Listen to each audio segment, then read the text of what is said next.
Thanks, Sophie. Hello there. Good evening. Welcome to Look North on the programme tonight. Police review parents' complaints over their investigation into the nursery worker jailed for possessing indecent images of children.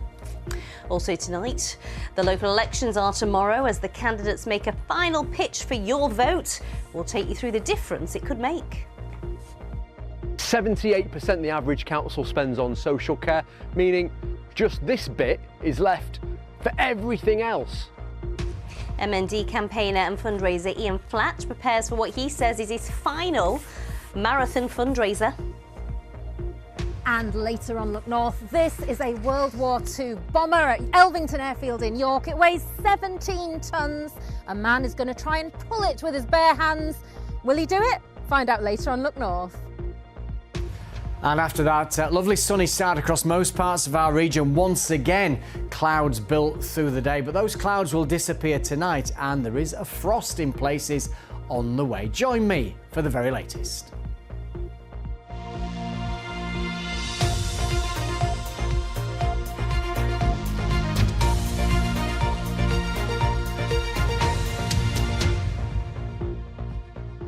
Hello there, thanks for joining us this Wednesday evening. The parents have told the BBC that West Yorkshire Police should have done more to update them after a nursery worker was able to look after children despite being arrested for making indecent images of children. This is 26-year-old Christian Parry, who falsified job references to work at nurseries in Leeds. None of the charges relate to the children at the nurseries that he worked at. Ollie Constable has been speaking to parents today. Christian Parry had downloaded some of the most severe child abuse images. Thousands of photos were found on his phone and laptop. He was working at one nursery in Leeds in 2024 when he was sacked for alcohol abuse. He then falsified job references and got a job at another nursery in Leeds. And it was there, in May 2025, that he was arrested for making indecent images of children. The nursery at the time emailed parents to say there'd been an immediate referral to the DBS, the Disclosure and Barring Service. But the BBC understands he then went on and got another job in a nursery in the summer of 2025.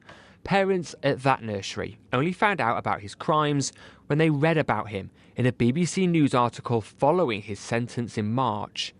That nursery also told parents that Parry passed a DBS check.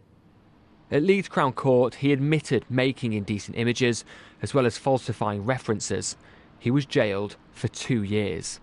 None of the charges relate to children at the nurseries that he worked at. West Yorkshire Police told the BBC that after his arrest, Parry was banned from having any contact with any under 18 as part of his bail conditions. The force also told us that it was investigating a possible further offence of fraud by false representation after new information came to light following his sentencing. Complaints from parents about how police handled that investigation, as well as the communication around it, were now being reviewed by the force's Professional Standards Department. Some parents got in touch with the BBC on Your Voice back in March and told us they were disappointed with the communication from police given the gravity of the incident. I think that the police communication was really bad to begin with. It felt like there was nothing until we found out on the news about the whole situation. The police, they go off of the evidence, but it didn't really feel like they were trying to uncover any stones. Yeah, they don't fill me with much confidence. I believe the police were informing us in how they've done the case. It's just been handled extremely poorly. I really don't know how he could have got another job when he's on bail at another nursery. It just baffles me. I feel like I've let my children down. Police said they understand how distressing this remains for those affected. The Disclosure and Barring Service previously told us it draws on records from the Police National Computer, and if the offence is not yet recorded on the police systems, then it won't appear on checks. But for parents, they still have questions as to how this man was able to work with children undetected for months after an arrest for such serious crimes. Ollie Constable, BBC Look North, Leeds. A 39-year-old has become the 11th person to be arrested in connection with the murder of a father of two in Keighley. Sohail Chowdhury died in hospital in February, 3 days after he was violently assaulted in what police described as a targeted attack. 5 people have already been charged with killing the 35-year-old who was expecting to be a father for the 3rd time. A fundraising appeal has been launched to help with a group of dogs rescued from squalid conditions at a house in North Yorkshire. Now, here's a warning, you may find some of these pictures upsetting. RSPCA animal rescue officers found a total of 14 dogs locked in kennels at a property in Whitby after concerns were raised by police last month following the deaths of their owner. 12 of the rescued dogs underwent weeks of rehabilitation at the Charity Centre in York. The upgrade of an 18th century reservoir in West Yorkshire has reached a milestone. Hilltop Reservoir, known locally as Slathwaite Reservoir, is undergoing a multi-million-pound transformation. Construction has now started on the new spillway, which will help protect Huddersfield's canals from climate change, acting as an overflow channel to release excess water when levels are high. It's a cracking camera shot, that, isn't it? York City are continuing their celebrations after being promoted to the Football League with a bus parade through York City Centre. It all kicks off at 7 o'clock tomorrow night, with thousands of fans expected to line the streets. The parade will pass some of York's historic locations, including Clifford's Tower. It follows the club's winning of the National League and returning to the EFL for the first time in a decade. You're watching Wednesday's Look North, still to come on tonight's programme. We're at Wentworth Woodhouse as they light the lights and get the cameras rolling on the latest film to be shot there.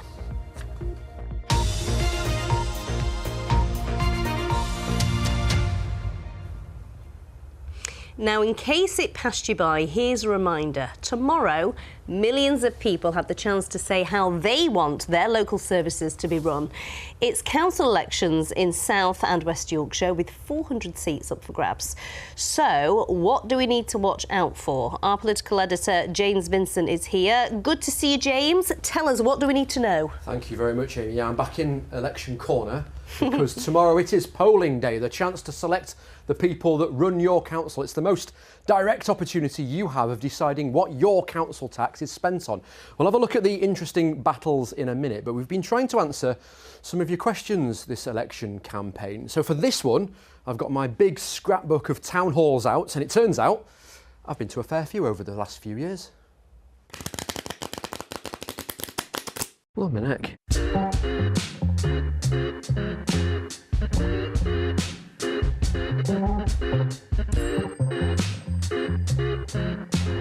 One of the questions that I get asked the most is pretty simple. What do councils do?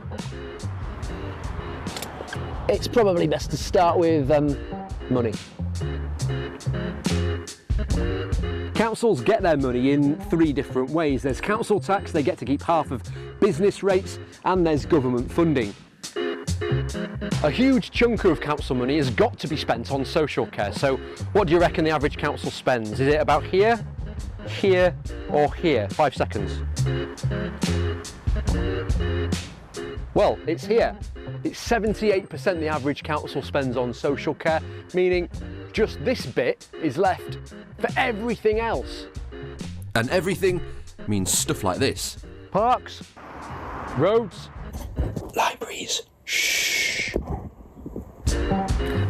and bins. It's all the stuff we use every day. There's not much wiggle room. Especially because government funding for councils hasn't kept pace with inflation, and demand's gone up, particularly in special educational needs and social care. They're getting squeezed from all sides, and now it's up to you. You get to choose who gets to make the difficult choices. So let's have a look at what you might need to keep your eyes on during the election. Starting in Barnsley, where I was the other day for that film. Some of my personal pictures here. It's one of the councils that have all-out elections. That means that every seat on the council is up for grabs. It's the first time that's happened for 22 years. It means that power can shift really quickly. Reform UK have got their eyes on it. If Labour loses control of Barnsley, that would be a huge story. They've been in control there for 50 years. Wakefield in a similar position with all-out elections. Strong Labour control at the moment, but every seat being contested can really change things quickly. It's the same with Bradford and Kirklees. The thing to watch in those places will be a potential rise of independent candidates. There's obviously a strong feeling or strong feelings about what's happening in the Middle East among the independent candidates there. That could drive votes away from some of the traditional parties, and could that threaten Labour's numbers in both of those places? There are some really tight contests as well. Bradford, there's only one seat in it for control at the moment. Calderdale, it's only a couple of seats for Labour's control there. And that brings us to Sheffield, one of the places that's only electing a third of councillors this time around. Labour are the biggest party, but they're not in full control. They've got the help of the Greens to run the council. Will the Lib Dems or the Greens increase their votes and reduce the influence of Labour there? Leeds is also electing a third of their councillors. Strong Labour control there, with only a third of councillors being elected. That's unlikely to change. So being out and about during the election, Amy, it's been interesting to see what people have been telling us is their issues that they want to talk about and vote about. Our business correspondent Spencer Spokes has been having a look at how money is spent on transport. Turning what was a roundabout into a major new junction. This is Dawson's Corner in Leeds, where £44 million has been spent remodelling the road. But it's not just about improving traffic flow. New bike lanes are being added on this key cycle route between Leeds and Bradford. The upgrade is welcomed by cyclists like Martin, a regular user of the junction. We do have to give the local authority credit for including cycling and walking in the plans. It's not the standard that we see in countries that have really good cycle provision. You know, we've seen examples in Holland where, you know, junctions like this might get buried, you know, and then there's bridges across at level for cyclists and pedestrians. So we're not seeing that level, but it is a step in the right direction. Leeds City Council say 6.2% of all commuters across the city are now cyclists, using a total of 233 miles of cycle lanes. And in Headingley, £16 million has been spent on cycle infrastructure. But in some places, it's also meant road space has been reduced. You can see how this junction has changed. It used to be possible to do a left-hand turn. Now there's a new cycle lane and the pavement is much wider. Some residents in the area say that's led to cars being forced onto back streets, also known as rat running. You could call it rat running, but it is just trying to get home. For many people, like, there's no other route, so you either go through Headingley and sit in there for about 2 hours trying to get home, or you drive through Grove Road. There's not many pedestrians or cyclists around this morning, is there? But there are plenty of cars that need to, you know, get places and go where they're going. Ill thought out. You can't turn where you need to be turning. It just gets really busy. But better for cyclists. You don't really see that many cyclists. Everything's made for cyclists, but you don't see too many of them. It's an improvement for pedestrians, without a doubt, yeah. And what about for drivers? Not for drivers. No, they're going to have to learn to be a little bit more patient, I'm afraid. Labour currently run Leeds City Council and say they're encouraging people to walk and cycle more to create healthier, more sustainable cities. The Conservatives say too often these schemes have made it harder for residents, businesses and visitors to get around, whilst doing little to tackle the real everyday transport challenges that people face. The Liberal Democrats say they're challenging how the council implements cycle lanes, and they're unhappy the lion's share of active travel spending is going to Headingley. Reform say we're not against cycle lanes, but we have cycle lanes that are not well used. And the Greens say we will always prioritise active travel as it improves people's physical and mental health, as well as reducing traffic congestion and associated air pollution. Back at Dawson's Corner, the junction rebuild should be finished early next year. The aim to get traffic flowing, pedestrians and cyclists crossing safely. Spencer Stokes, BBC Look North, Leeds. So who will be in charge of stuff like roads? There's only one way to find out who wins. We'll be taking you to all of the counts, and all of the results will be on the BBC website and on the news app. And of course, Amy, Look North. Thank you, James. You have a knack of making politics seem so much fun. Well, like James mentioned, you can find all the local election results where you live on the BBC, and here is how you do it. Go to the election page on the BBC website, just follow the link on your screen now, there it is. We'll also have local results on breakfast from 6:25 on Friday morning, with full coverage continuing on BBC One from 9:30 a.m. And you can, of course, keep up to date with all the election results on your BBC local radio station. Let's have a look now at some of the stories from around the region that are appearing on the BBC News app today. Two major developments in Rotherham will have gone millions of pounds over budget, prompting a council investigation. People have been asked for their views on plans to create a combined police and fire station in Malton. And academics in Sheffield have been researching how the fast reactions of insects could revolutionise AI systems. And you can see more details on those stories, everything else that's happening across the BBC in our region by downloading the BBC News app. Next tonight, MND campaigner and fundraiser Ian Flatt says his fourth Rodborough Marathon at the weekend is likely to be his last. It's 7 years since Ian from York was diagnosed with motor neuron disease, and he's taken on countless of endurance challenges to raise money for the Leeds Hospital charity and the MND Centre. It's called The Final Push, and he'll be supported by a 20-strong team of friends from the charity. I caught up with Ian and his wife Rachel earlier. He scaled the UK's 7 highest mountains, taken on Yorkshire's peaks and completed 3 marathons. It's 7 years since Ian Flatt was diagnosed with motor neuron disease. In that time, his health has steadily deteriorated, but his zest for life hasn't. We've talked about trying to get it all the way around. Have you? It's kept me going. Ian is now reliant on an oxygen mask for every breath, but is determined to go again. Ian, another marathon, your 4th one. How are you feeling about it? I'm really looking forward to it. Really excited. I think we've got such a special group of people this year. Again, it's going to be so much fun, I think. It's called The Final Push. Is it really the last one? You have to face reality, I'm afraid. And the team are just getting older. A newer, younger team. Ian's feats have raised almost £80,000 for the Leeds Hospital charity and contributed to the build of the Rodborough Centre for MND. But for the Flatt family, this is about community and friendship. The charity have become friends. You know, they are an incredible group of people that just really commit themselves to the charity and the hospital and the care that they provide. So Ian's dreams of these wonderful adventures wouldn't be possible without the whole team, you know, team of friends and family that just help. We can see that the disease is now taking hold. What is it that drives you to want to do all these challenges? That's the message. You can get so much joy out of life, regardless of the challenges you may face. There's so much love and so much friendship in this community. You really got to embrace life and just enjoy it. Such an amazing man, isn't he? And we will be there on Sunday cheering on Ian. I'm actually doing a relay with Lindsay Burrow and friends, so if you are there, do make sure you cheer us on and say hi.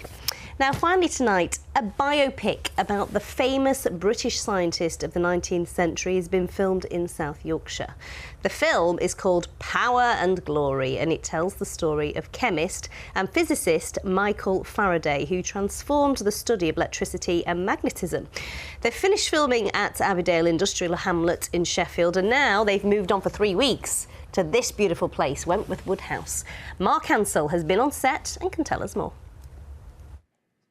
Yes, I'm in the cellars here at Wentworth Woodhouse, right next to where they're filming a biopic about the man described as the father of electricity, Michael Faraday, one of the prominent scientists of the 19th century. But he's not very well known at the moment. Perhaps he will be after this film comes out. Let's have a chat with the writer, Murray. So why have you chosen this story?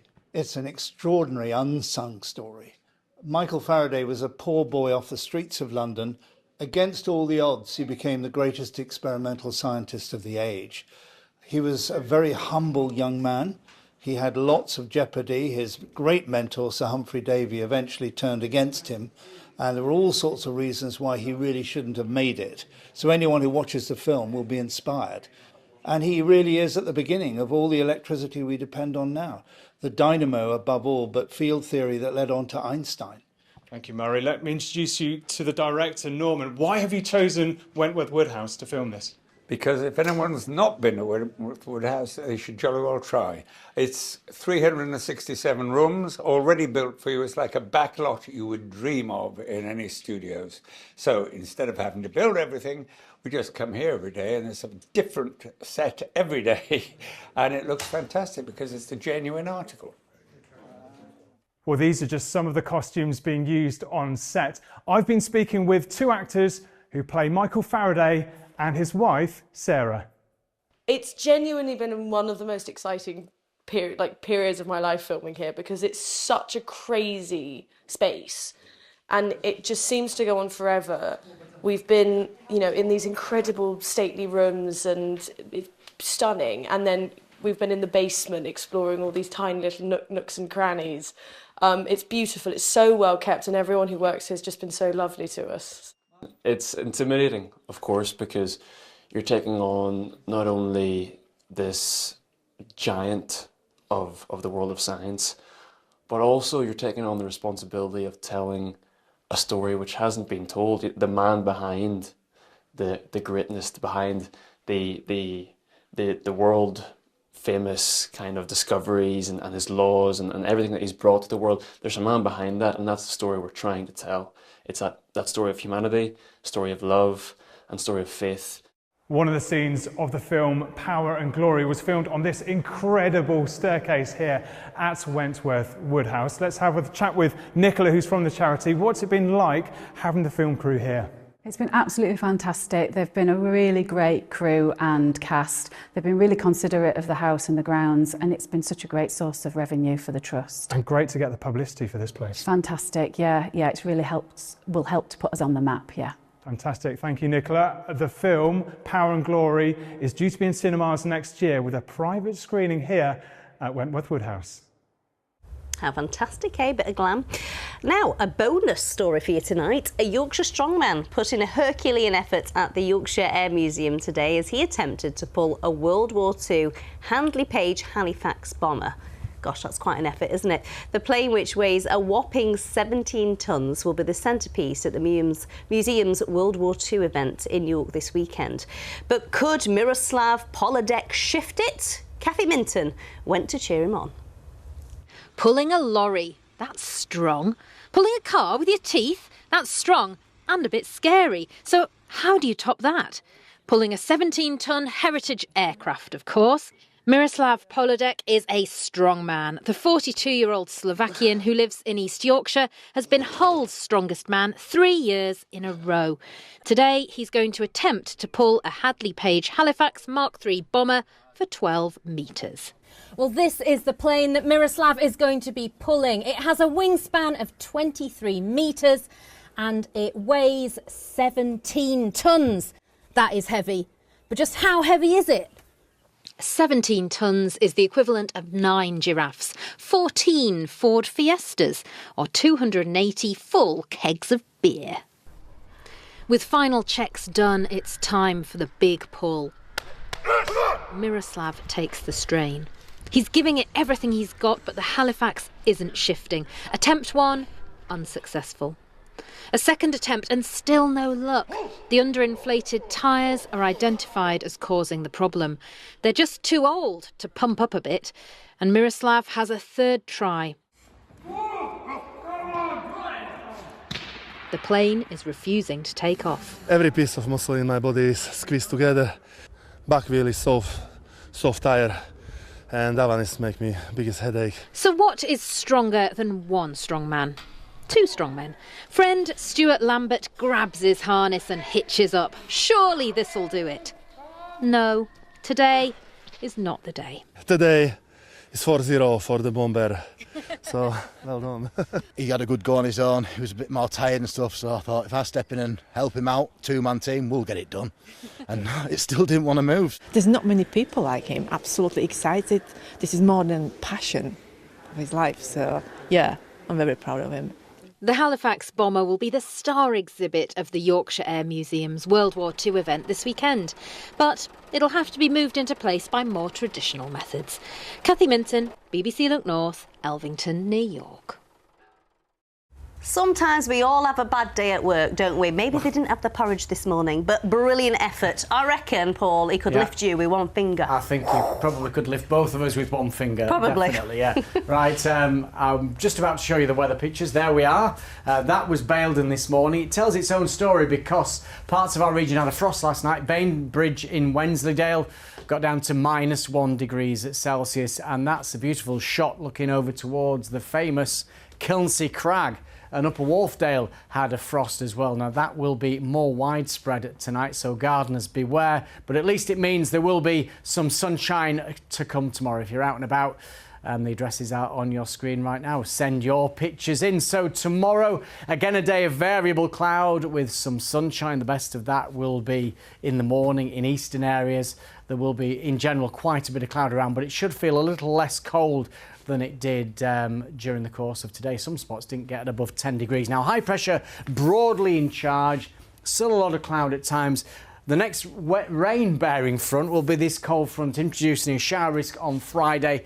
Maybe some patchy outbreaks of rain on Saturday. Then if all goes to plan, that moves out of the way and it leaves Sunday at the moment looking mostly fine and dry.